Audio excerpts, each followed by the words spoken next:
خدا بندم خدایم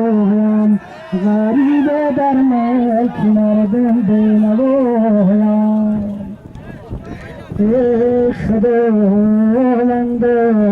نظر از خود و درگاهی غریبان کن خداوندا نظر از خود با این مردم میدان کن میدانی برادر لا مکنای ای خداوندم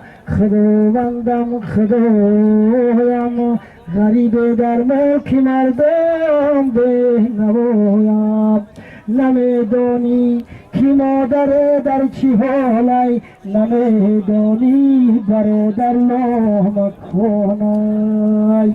ای غریبی آ غریبی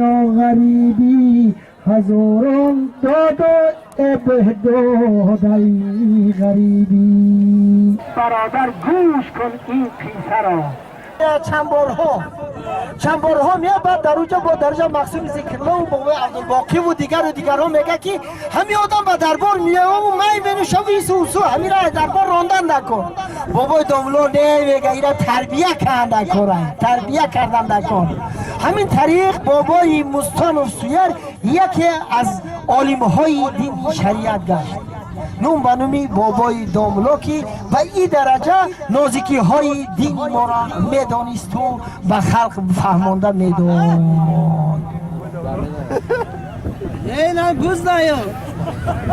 اعلان کنه که سیدالی پیاده‌گردان میدان آزاد که برادر پیاده‌گرد میدان آزاد که پیاده‌گرد یا بسور لاشخر میدان آزاد که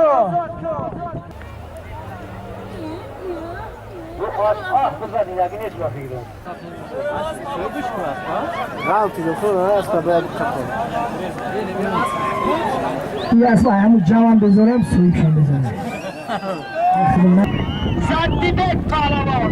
پالوان با اسبی پدرش برادر با سمتی دروازه‌ای نمیدانم پایانش چه باشه یا بولش حالی میفهمم برادر میفهمم پایان بوده در پیش من